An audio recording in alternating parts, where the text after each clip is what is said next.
Welcome to the best of 2021, and it's been another crazy year. At the end of last year, I set some goals. They were for a new computer, to launch a website, take some landscapes, and get into film photography. I am proud to say I have achieved all these goals and more. Let's start with the computer. Through the incredible generosity of my youngest brother, I now have a fully spec'd Apple M1 Mac Mini. It feels so good to have an essential tool that works at a professional level. I have spent hundreds of hours looking like this, editing photos. It's a joy to use, and it would not have been possible to get to where I am today without it. Thanks, Andrew.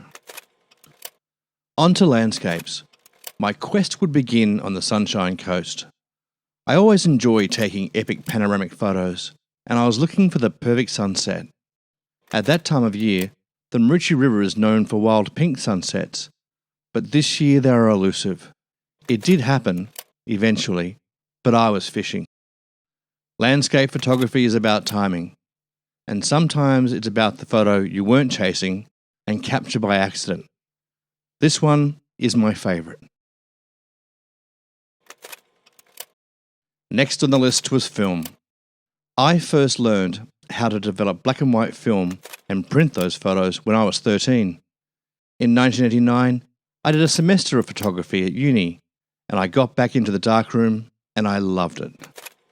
I built my first portfolio, and it's something I'm still proud of today. So I dug out my old panoramic film camera and put a roll through it.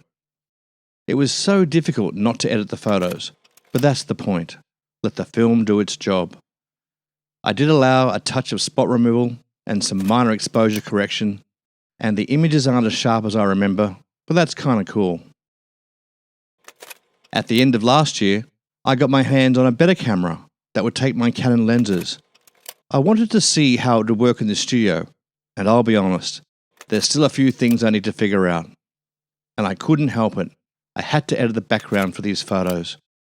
But I kept the purity with the tones of the film. And now to my website. This is version 1, and it's hosted on Adobe Portfolio. I wanted it to be clean, simple, and something I could manage myself. The site is very basic and has its limitations, but it'll do for now. Then I delved into SEO and Google Analytics. When I was verifying my address, I was advised to say Suite 41, not Unit 41. A big thanks to Chris for that little nugget of wisdom. I think it's so cool. I was about to start talking about gear, but it's not important. The studio is looking great and working well. It's an amazing space. Last year, I started the Silver Square project.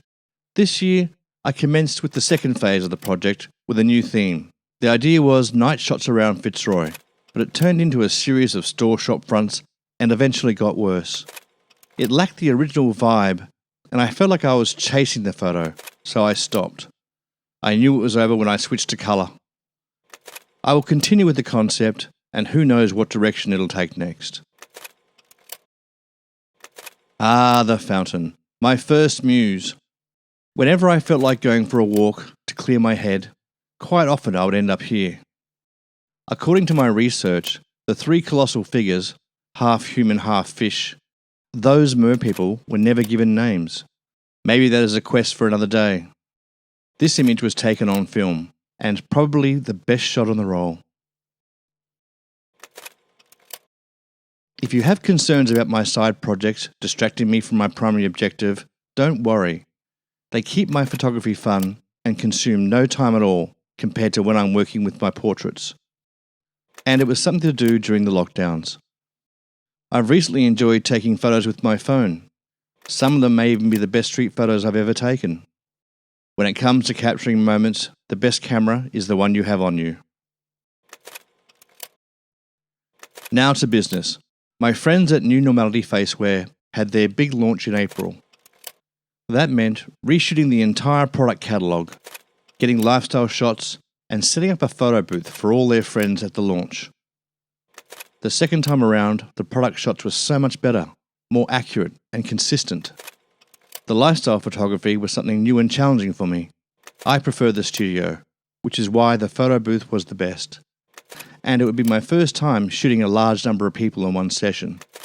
It all happened so fast, I wish I'd had more time. But it was a great experience and I loved every second of it. Finally, I updated the landing page photo for their website, which should be back in operation early next year. We have now come to the pinnacle of this annual review. This is Antonio Platon, and no, I did not take this photo. He is a famous portrait photographer and my biggest inspiration. Picasso famously said, "Good artists copy, great artists steal." The author Austin Kleon, in his book Steal Like an Artist, interpreted this to mean copy what you love and then practice, practice, practice.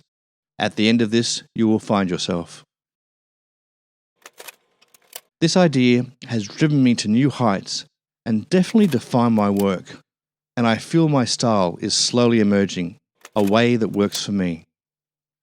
Making the best of my little studio and spending hours refining my editing techniques. But I have learned it's so much more than that. It's tuning into the models, my friends that have graced my studio, and to truly collaborate. I give them a theme and let them run with it, or create an environment that allows a magic moment to happen and use that as future inspiration and learn new forms of expression. To make new friends, spending time getting to know them, which is why all my studio sessions take at least 2 hours. To discover then what it's like to capture gravitas.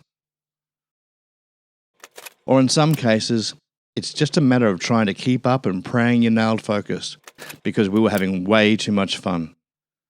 But I know the years of practice have now become instinct, and yes, I got the shot. God, I love it. As my journey continued throughout this crazy year, something interesting happened. The Duality project emerged. A simple theme of good and evil, playing with light and darkness. This long-term project is still finding its voice. I'm in the process of collecting a body of work to see where it wants to take me. Along the way, I hope to learn some form of cohesion. Finally, we come to Photo of the Year, for which there are 2 categories, Still Life and Portrait. The first winner is White Jonquils, taken in natural light on Mother's Day. For both technical and emotional reasons, this photo means so much to me. The second winner is Dorje with camera. I can't even begin to explain how we got to this point, but I've called the NGV and they'll get back to me when they have a wall free. So what are my goals for 2022? I want to become active in the photography community, hang out with some photographers, and maybe even get a mentor. I'll be launching a second website featuring my art photography, looking at my photos as a collection, and to start planning for an exhibition in a gallery, but there's no rush on that one. I'm not really worried about the business side of things, but I'm not neglecting it either. A lot of groundwork has been laid, and there is still much to learn. But to put it simply, the focus is to continue to improve on my photography, build upon what I've already achieved. Thank you all for your support this year. It has carried me through these troubled times. Special shout-outs go to Tex, Rick, John and Dorje for the studio sessions, Tori and Tegan for involving me with New Normality, Chris for his business acumen, and Samantha for her creative input. Of course, I am nothing without the support of my family, my father Graham and my 2 brothers Sean and Andrew. And finally, and as always, a special thanks to Joseph for continuing to loan me the camera and lenses, without which none of this would be possible. I'm Marco Cinco, and this has been my best of 2021.